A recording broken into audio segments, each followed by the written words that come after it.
Hi, I'm Krista Gorman, owner of Loverly Photography, and welcome to Loverly TV.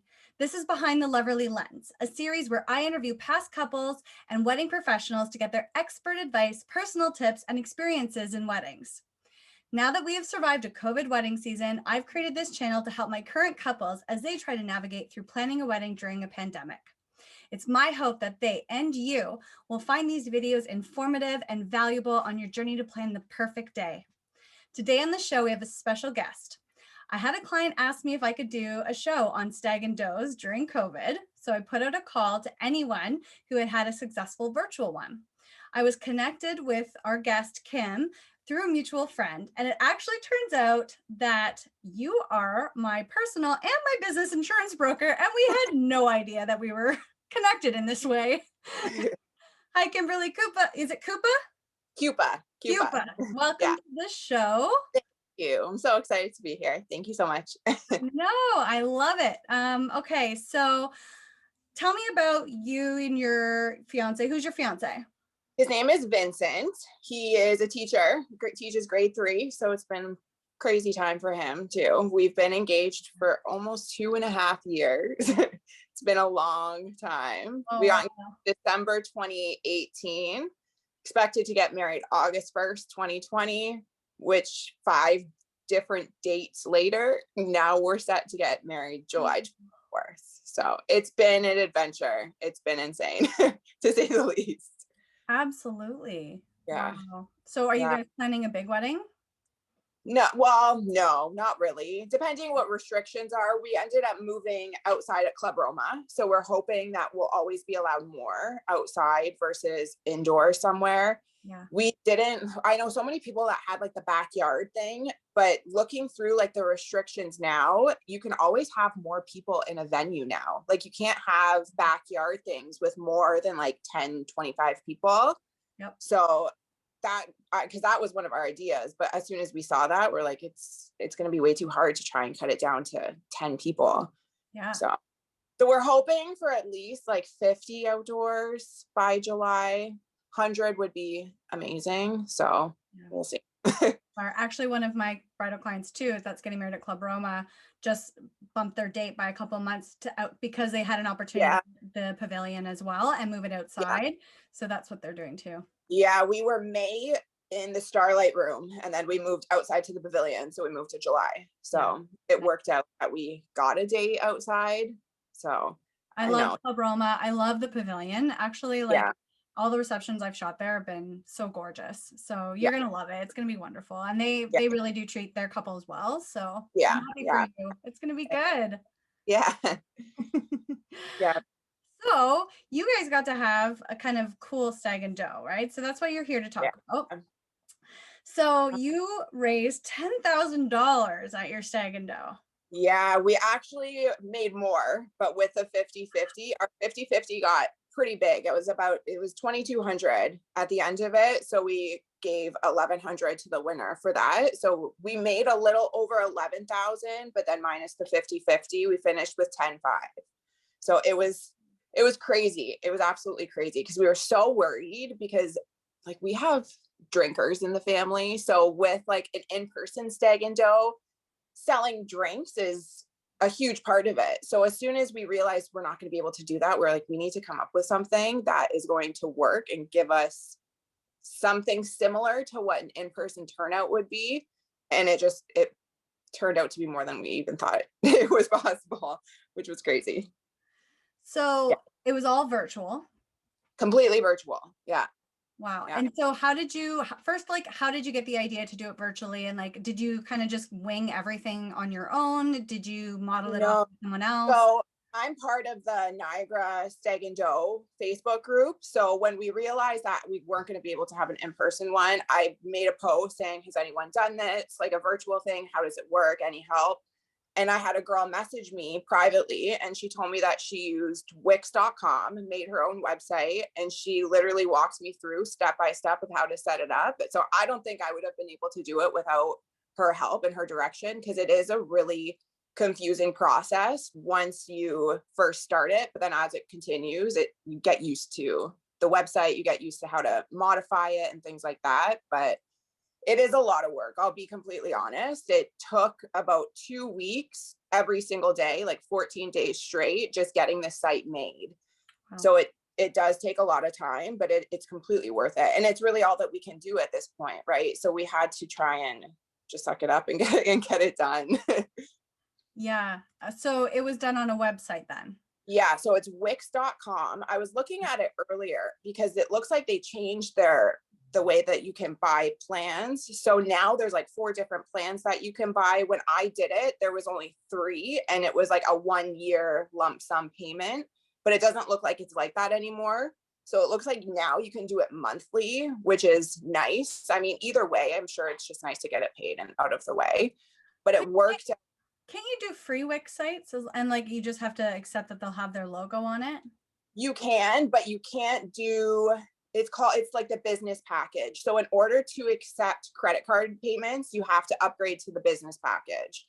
So it worked out to be about $250, which still isn't that bad when you think of all the expenses that go into an actual stag and doe. Yeah. So it worked out to be about $250, and that's what you need in order to do the credit payments. And for us, I want to say about 90% of the people that bought stuff was with a credit card through that Wix website. So without doing that, I don't think we would have made as much as we did. And especially with the credit card, people bought really big purchases that I don't think they would have done if it was just like an e-transfer type transaction. So that definitely played a part in how much we made, I think. Yeah. Okay. So walk me through it. Like, was this all in one day? Was like the Stag and Doe like an event, or was it like a long period of time that people could do stuff? How did it work? We did it for about 3 months. The site was launched, and then there was 3 months to buy the tickets and everything like that. And then we did a 1-day live Facebook Live where we literally drew numbers one by one so that everyone could see it was legit. Like we were putting the numbers into a big bucket and then drawing each number one by one. So the live worked out to be about an hour and a half long, but we had so many prizes that it took forever to do. But yeah, we ran the site for about 3 months. Right when we launched, it was really, really busy with sales for maybe about 2 weeks. And then it died completely. Like we didn't get anything for maybe a month and a half, like absolutely nothing. And then the last month was insane. The last 2 weeks was the craziest 2 weeks I've ever had in my entire life. Like it became a full-time job for me. So I was literally doing it. Thank God my boss is amazing, and she was super understanding with everything going on, because I don't know how I would have done it if I didn't have her support and understanding with it, because it was a very long 2 weeks. Wow. So like, Yeah. let's actually, you know what, I'm gonna bring up, we have your website because it's still up, right? Yeah. Yeah. So let's bring it up. That way, as we're talking, people can sort of see. So when people would come to the website, so what was keeping you busy about it, like during that 2-week period? Like what were people doing? What did you have to do? So we did things probably a lot harder than some people would. I think there might have been easier ways to kind of organize things, but once I started doing it that way, I'm very like anal about things, and I don't like throwing myself off track. So I just stuck it through with how we did it. So the way that we did it, we had it divided into 4 different categories. We had the raffle prizes, grand prizes, gift certificates, and the 50-50. So they would click along the top of whatever they wanted to look at or buy or whatever. And then you literally just add tickets to your cart as if you're buying something on an online site. So each prize for the raffle prizes was $2 an entry. Grand prizes was $50 or $5 an entry. Gift certificates were $2 an entry. And then 50-50 was, of course, whatever they wanted to do, because we did it in like ticket packages for the 50-50. Awesome. But the thing that made it the hardest for us is because again, the way that I did it. So I did it so that every ticket was considered one entry. So I bought rolls, color-coded rolls for each of the categories. So gift certificates were, I think, red, raffle prizes were white, 50-50 were blue, and then whatever, I don't remember what else there was, but was green. So everything had its own color. And then whenever someone bought a ticket, I wrote their name on the back of each ticket individually, and that went into whatever prize. I know some people have done it where they buy like the big ticket, penny ticket sheets. So each person gets assigned a sheet, and then all those ticket numbers goes to that person, and then you can kind of just divide each number that way, and they would all be the same numbers. But with us, I found that if we did it that way, we would have so many leftover tickets that would be kind of useless, because you can't really give those numbers to other people. So if you had someone that just bought $5 worth or $10 worth of raffle tickets, and you have a sheet of 20 tickets, you're kind of ruin it. Like you're wasting all those other tickets on the sheet because you can't give them to someone else. Right. So that's why I thought doing it one ticket at a time, that those are our dads. I'm like dying right now at the show. Yeah, the shirts are nice. But yeah, so that's why I found we just got big rolls of tickets, and then each entry one ticket. So that's what was really time consuming, because they bought the ticket, it's a different number. So you literally have to list each number that their tickets are. So that was really time consuming. But again, it's what worked for us. So if other people have kind of better ways to make it work with the penny sheets, I'm sure it would be a lot easier. And it was nice doing it this way too, because with the names on the back of each ticket, as soon as we drew the ticket, we knew who won right away, which was nice. So we weren't like reading off a ticket number and saying, okay, ticket number 1, 2, 3, 4, 5 won this. We knew right away who it is. So that was really fun too, because during the live, a lot of the people watched it. So a lot of the people were there to see that they actually won, which was fun. How many people joined in on the live? I think we got up to 100 and something. I think it was like 115, 110 maybe. So it was a pretty good number. But. So did you say you sold like bundles of tickets though too? Or was it like people, so they just came in and they just collect like if they wanted to enter this raffle, right? Yeah, we only did bundles for 50-50. Okay. So, okay. Yeah, but the raffle and the grand prize and the gift certificate add it to the cart. Per entry. Yeah. Okay. And then so there wasn't any silent auction or anything like that. It was literally just like bid on your prize. Yeah, exactly. Okay. And the good thing when you use the Wix site, there's actually an app that you download on your phone, and the same thing for it's called Stripe. So the Stripe is what the credit card payments run through. So you download them onto your phone, and as soon as you get an order, you're notified. So it's cool to keep track, to see, like, to just be sitting at home and you can see like so-and-so just bought $50 worth of stuff. Like that's exciting to see. And then you can also see through the app, it'll notify you when people are on your site, which is cool. So I don't know how it works, but we were sitting at home a couple of times and we had people from like Costa Rica on our site, people in Mexico. And I'm like, how are these people seeing our site? Like, I have no idea who these people are. It's so weird. Did you have people buy stuff okay, so that's a thing. Like, did people buy stuff or win prizes from Costa Rica? And then like, are you now responsible to ship it? Like, no, do you have rules somewhere on your site that like limits it to Canada or? Well, we did. So when you order stuff, it shows that it's free shipping within, I think it was an option to I think it was either Canada or Ontario, but that'll pop up. But we put under the details section too that shipping would be depending on the price, because we weren't obviously going to ship out like really big, massive things. We did have the furthest that we shipped something was to Brampton, and it was I think it was a baking set. So there was like the hand blender, there was cupcake sheets, things like that.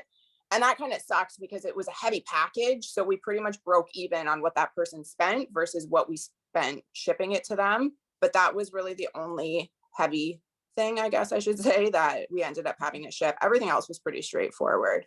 Okay. So like maybe people might want to consider like putting a limit to like where they could ship to, kind of thing.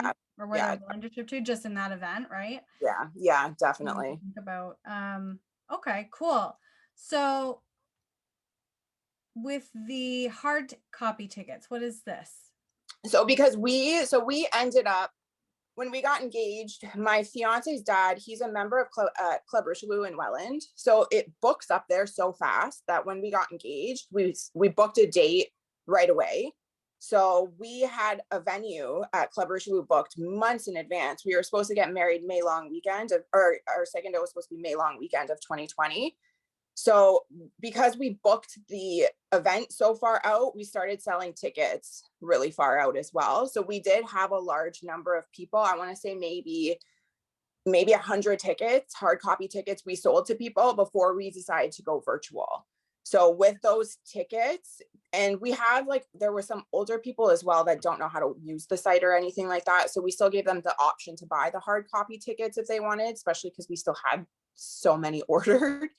So we still gave the option to sell them. And then anytime they were purchased, they went in for we had an Amazon gift card for one of the grand prizes. So we put it in for that. So no matter where they are, it could easily be shipped anywhere. Because we had a lot of people from Quebec that did hard copy tickets. So that was the easiest to make it easy to ship out there.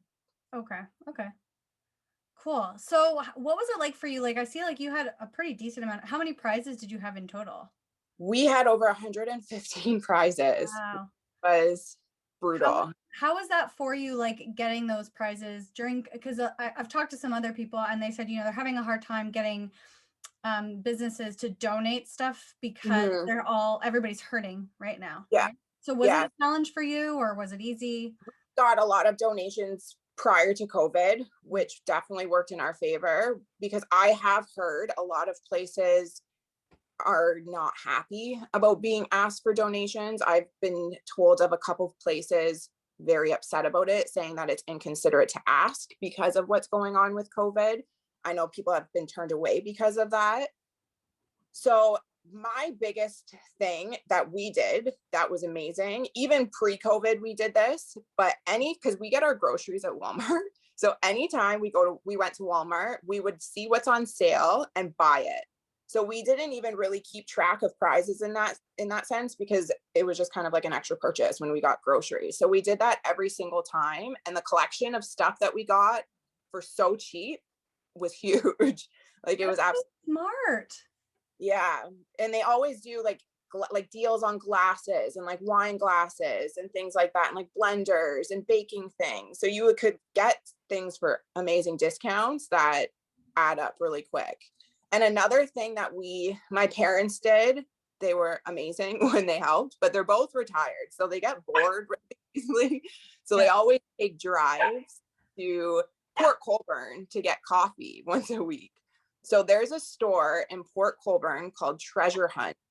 And it's a discount store where items have damaged boxes, so they can't be sold on shelves.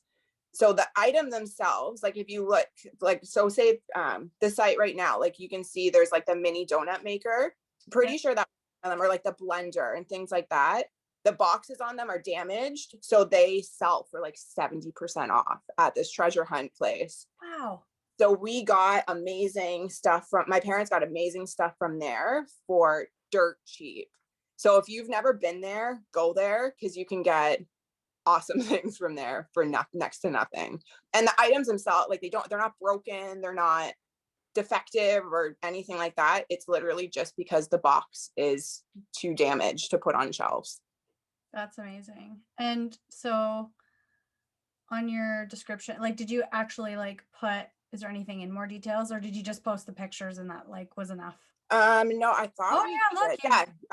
Yeah. So we put details for all the items. That was probably the most time consuming thing, is because you have to take pictures of every single item, upload it, edit it, because the way that the colors kind of show up, it erases part of the picture all the time. So you have to literally edit every single picture to make it show up. And then you have to add the description for every single item. So that's what took the most amount of time, because again, we're doing over 100 prizes item by item. Yeah. Wow. Yeah. Yeah, you guys had some really good prizes. Yeah. Very cool. Yeah. Okay, so did you have any games going on or was it just straight up prizes? just straight up prizes. The only thing that we did was the pie in the face. Right. And I would recommend too, we kept that pie in the face open the entire Facebook Live, and we still had people putting money into it all the way to the very end. So if you're going to do a pie in the face, keep it open and then do it last from your event. So that way you can keep building money as it rolls over. That's fun. And so what was your feedback from your guests? They loved it. A lot of people liked the fact that they didn't have to leave their house and they could still participate in it, which was, I mean, now that I'm home all the time, I like going out and doing things, but right. Like, but yeah, everyone loved it. They said the site was super easy to navigate. They liked the way it was organized. And I've had a couple girls who've messaged me after the fact asking about kind of how to set up the site and everything like that. And they're running it the same way and they're having great success with it too. So it's definitely a good way to do it. I know a lot of people have done kind of like a booze basket and they're selling like one ticket for $5, three for 10, like kind of doing it that way. Yeah. From the people I've talked to, doing it as a site like this, you do make more money. Cause I do know a couple of people who did it that way and they didn't come like anywhere close to what I did. I think the more prizes you offer, the more people buy tickets for it. And then it kind of just accumulates that way. Whereas if you're just selling one ticket, like a lot of people are just going to buy that one ticket for $5. They're not really going to look at what else there is and submit tickets that way. So I do think that having a lot of prizes and doing it this way, even though it is more work, I think you're going to generate a lot more money doing it that way. Yeah. It's interesting. Like, I wonder if this is going to be the future of stag and does. I think people are kind of tired of going to them. Were pre-COVID, just like from people I've talked to. And I think like being able to participate in something virtually like this, I think people could totally get on board with. Yeah, exactly. Maybe there's a market. Some web developer out there should develop like a whole website dedicated just for people to like, rent a site to do their stag and does. Yeah, that's very true. There you go. Maybe you should do that, Kim. I should. Copywritten now for anyone that's watching. I'm going to do that. Yeah, copywritten. Yeah. Trademark pending. Yeah, we'll talk after. Maybe we can partner on it. Okay, so what do you think was like the most successful, like what made you most successful at doing this virtually? You have to, like myself especially, I hounded people. Like as bad as that is to say, you kind of have to, because a lot of people, I noticed from kind of the middle of when we launched it, a lot of people, without reaching out to people personally, a lot of people, there was no activity, like no visitors on the site, and like just sharing the link over and over again, people get sick of seeing it. Like if they wanted to see it, they would, and buy stuff, they would go. So I feel like you have to put the work in. Like the last 2 weeks, me and my fiance, we literally messaged everyone on our Instagram, everyone on our Facebook, because we were like, you know what, this is a once in a lifetime thing. If they get annoyed by us, so be it, but they'll never have to hear from me again. So we just sent out massive lists or massive group messages to people, reached out to family, friends, people at our gym, people at our work. Like we weren't afraid to message people about it and kind of put it out there in people's faces. And I think that is what played a big part in it. Because again, without doing that, we had minimal traffic on the site. So it wasn't until we started doing that we started to get more and more and more purchases. That's kind of like Stag and Doe tickets anyways, right? Like people are always like avoiding people who are selling the tickets in person. So like, but because it's successful because you're in person, because you're like looking at someone in the face going, buy this $5 ticket to my friend's Stag and Doe or my sister's Stag and Doe, and people feel guilty. And so like, okay, fine. I think, like having to, constantly remind people, showing up, reminding them that this is going on and time's running out, and we've got, and a lot of people forget too. Like people that we messaged, they were like, oh yeah, like I saw you post it, but I completely forgot about it. I'll go buy stuff right now. So a lot of people will briefly see it and then just kind of put it in the back of their mind.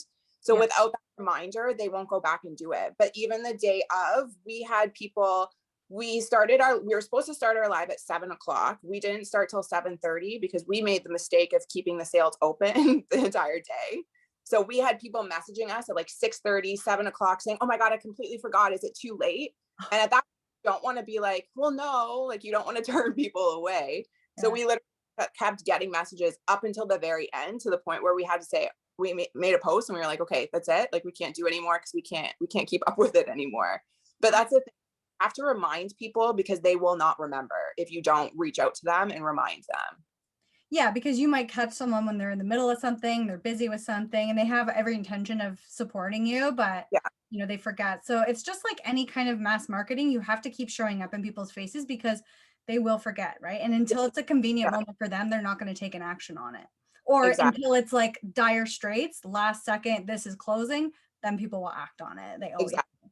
Yeah. yeah, that's cool. But So, oh, go that's ahead. one thing I recommend though, is if you go this way, set an end time. Don't let it run the entire day. Even if you end it at, so if you're doing it live at like 7, close it at 5. Give yourself a little bit of time to finalize everything and get everything ready, because leaving it open the entire time was a disaster. It was insane. Like we had our parents, Vince's sister, her boyfriend. We were all just running around like crazy. I was handwriting tickets out. It was just insane. So give yourself that time to kind of just chill and get everything ready.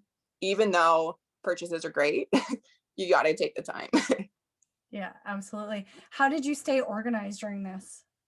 We started with an Excel sheet, but once we started doing the Excel sheet, we were like, we're putting the names of people on the back. So we don't really need to keep track of whose number is whose, because we'll know who they are right when we draw it. So we scrapped the Excel sheet because we felt we were just doing way more work than we needed to. Yeah. And anytime people bought stuff, we would send them a text or an email with their actual ticket numbers. So that was good too, because if for some reason a name got left off on the ticket, we could just search the ticket number in like the search bar for our emails, and it would pull up whoever we sent the email to. So we knew right away who won it that way. So the Excel sheet, we just felt like it was an extra step that we didn't really need to take. And then we kept papers of all. So when someone bought something, we would take like a paper from a notebook. We would write out all the ticket numbers on that paper. So that way, once we put the tickets into the bins, we still had a sheet knowing who bought what tickets. Mm-hmm. And we kept those till the very end too. Okay. It sounds like I mean, but obviously worth it. Like 10 yeah, grand is like, or 11 grand really. Like that's awesome. yeah, yeah. It was, That's a huge impact on your wedding expenses. yeah, definitely. Especially after like did you lose a lot of any money yet for your Yes, wedding? yeah, we did. Yeah. And it sucks too because the way that it happened. So we ended up having, when we moved our date to July 24th, we lost our photographer and our DJ. And then we found someone else right away because we had kind of like a list of people that we were in contact with before we even finalized anything, booked them. So we lost our deposits with the photographer, the DJ, had to give a new deposit for the new people we got. And then a week later, both of them were like, oh, we're available now. Our couple's postponed. I was like, oh, come on. But at that point, like we were so many deposits in that we were just like, let's just count our losses at this point. But we got lucky. Like I know a couple people who've lost like upwards of 5,000 in deposits. So we are lucky in that regard because we're not that bad for it. But yeah, it's tough. It's definitely tough. Yeah. I feel for you guys and for everybody that's going through this, but I have high hopes for this year. I think things are going to go really well. Yeah, I hope so. I'm Yeah. saying I'm going to just manifest it into Yeah. existence.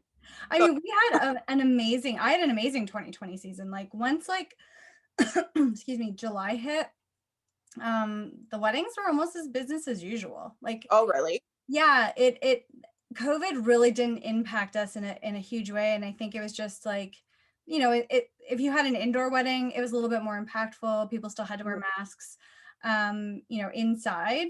But outside weddings, like I had a couple weddings where they were blowing bubbles. I don't know if you saw my other videos, but blowing bubbles at the bride and groom. Like it was just like, Really? I don't even think COVID's a thing anymore. Yeah, it was kind of crazy. But it That's was good. like it wasn't like a vibe, you know, and like we still, I don't know, it was fun. Like I really had a good season. Yeah, that's good. I'm happy to hear that because I know it's been so hard for so many people. So, and you would think that like people in the industry would be hardest hit by it because there's Yeah. nothing to do, right? Especially with like the restrictions. Like you were so limited to who you could photograph and the type of environments that you could be in. So I'm glad to hear that it definitely worked out. Yeah, for a long time. I mean, like up until June, I had my hands tied. I couldn't do any shooting, but Exactly. you know, I still had ended up doing 22 weddings last year. Um, and then overall I did 65 shoots last year because I opened up to doing the lifestyle stuff. So then I had, you know, family portraits and commercial photography, and it all just kind of people wanted to do it. So Yeah, that's um good. yeah, I was able to work right up until December. So, and then now I'm just on lockdown again, but Yeah, yeah, right. I'm not too worried. I think once we get back, I like the color coded system because like as long as Mhm. we're in red zone, I can shoot. So once we go Yeah, to red zone, I'm fine. yeah, But exactly. yeah, it's hard. It's hard for all of us. And the biggest thing I've been telling all my couples is just that, you know, you have to decide before you move your date whether like if having the party and all the guests is the most important thing to you, then wait. You know, if just getting married is what's most important to you, then just do it and just, you know, Yeah, be don't be afraid to be fluid and just like kind of go with the flow because that yeah, you gotta, right? exactly. Yeah, it's out of our hands at this point. So you just got to go with it. Yeah, I'm sure at this point, after you've moved it 5 times, you're probably just like, whatever happens, happens. We're just getting married this year. Is that kind of the Yeah. case now? Yeah. Yeah, and it was hard because like my papa, he's 93 and my grandma is in a home. So she's 91. So with everything going on, she couldn't leave her home for the longest time and he's just not comfortable leaving. So we talked about doing something just with immediate family with them there, but with them not being able to or not willing to come, we didn't want to do it without them there. So now, at least this way, it gives us the opportunity. Like my grandma got vaccinated on Sunday, thank God. Oh, yay. And then my papa would be like the second round. So they'll both be vaccinated by then. Same with Vince's grandparents. So that's kind of what's keeping us hopeful because that was our biggest worry. Like we didn't want to get married without them there. So we Yeah, had to do. Right? that's amazing. Yeah. Well, I mean, this Stag and Doe seems like it was incredible. Did you have like a Facebook group or what were, you know, how did you Yeah. communicate? Like, did you have a group for like if people bought tickets, they got put into a Facebook group, and how did you like communicate with everybody? Yeah, so we did the Facebook event page for our original Stag and Doe. So once we had that kind of rolling for that May Stag and Doe, we had like a big following in that group, that event already. So then we kept posting updates directly in that group and then just on our own Facebook. So we would keep sharing the event page. We would just keep putting updates through like our status, things like that. And then we also printed off flyers. So my fiance's parents, they work in insurance as well. So they actually took flyers to work and gave it out to people at work. So that way, if they had no way of knowing like what the website or the Facebook event page is, they have that flyer and they could see what the site is, how to get to it, what some of the prizes are. And then we posted the flyers at our gym as well. So we kind of put them out to where we were allowed to. And we knew that people would want to check out the site, and that definitely helped as well. So definitely recommend doing flyers. And then it's just the easier way. So that way, if you see people in person, like if you go to like family gatherings or things like that, you don't have to sit there and just be like, oh yeah, our website is www. You just hand them the flyer, has the link on it, and then they can just hold on to that and go to the site from that. Awesome.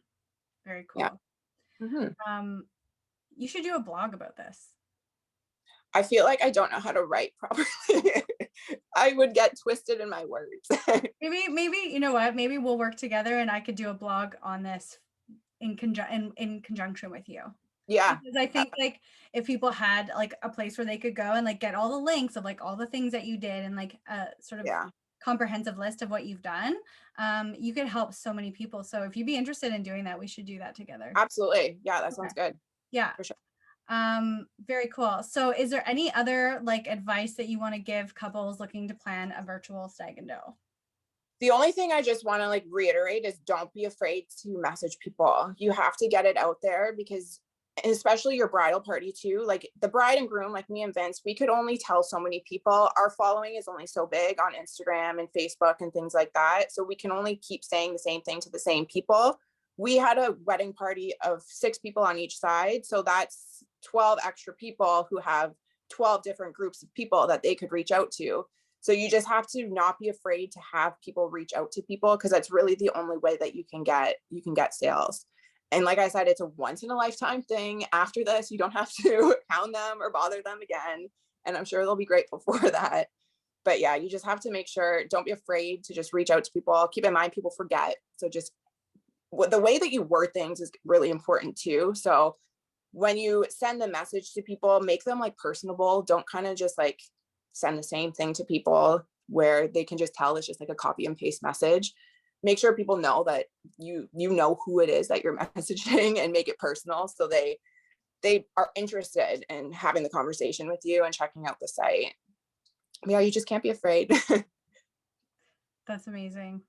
No, this is so good. Like, I love this. Did you like during the Facebook Live, did you do some fun stuff to kind of keep it, or were you just name calling? Like, or I imagine you probably had like some things going on to make it fun or To be honest, no, not no? really. Oh, we were drinking, so that Okay. kind I was gonna say, was there like a drinking game going on or like we should have done a drinking game. I don't know why we didn't even think of that, but I think us drinking is just entertaining enough, to be honest. We're interesting people, so when we drink, yeah. so I, that kept it kind of high energy. But yeah, now that you say that, we should have done something like that. I don't know why we didn't even think of it. Yeah, that could have been fun, eh? Yeah. And I wonder too, like, because you guys did it on a Facebook Live, although I guess it'd be too hard to like do it as a Zoom, trying to get everybody in the room kind of deal, right?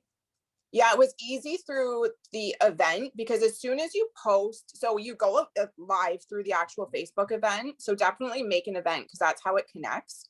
And then you can just go live. So every single person that accepted the event page, they'll get notified that you're live on it. So we had, I think, like over maybe about 200 people that were interested and accepted the event. So they would have all been notified for it. And then again, we kept sharing on our page.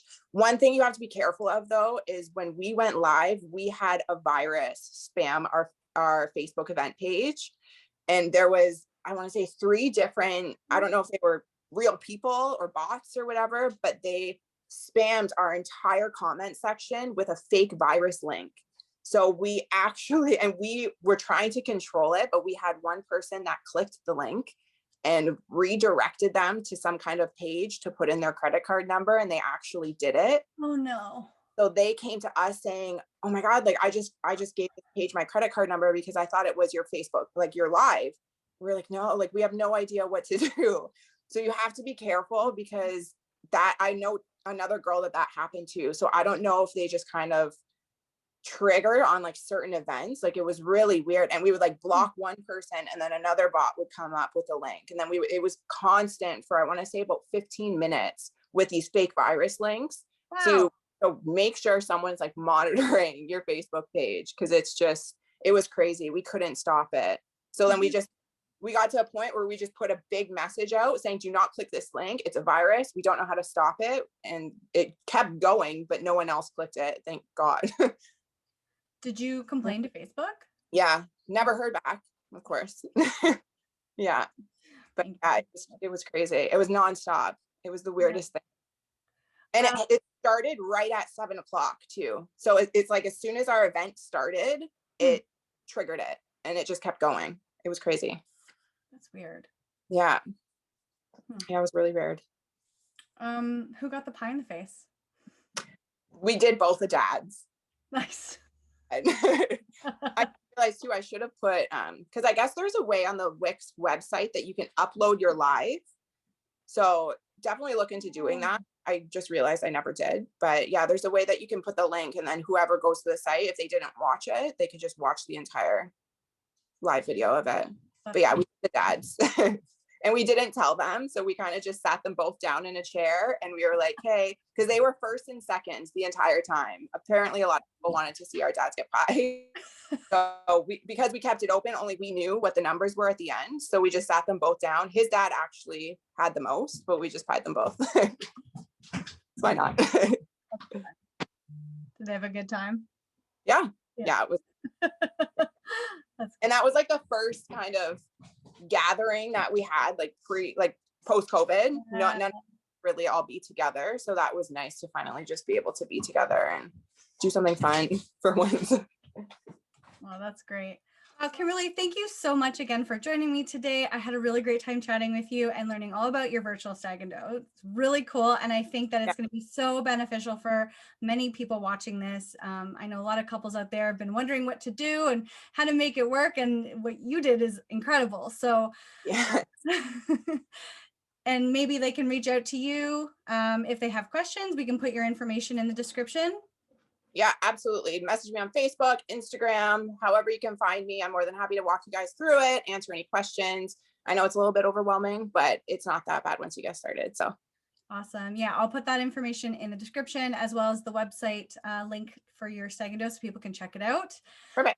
Yeah, so thanks everyone for watching. I hope you enjoyed this video. If you did, please do me a favor, like, comment, subscribe, do all the things, share it with your friends. We want to get the message out there. We're here to help you and your friends. So please make sure that you're supporting us in that way, and we'll make more great content for you. So that's all I got for you today. I'm going to do my cheesy little tagline ending, which is have a loverly day. Bye for now.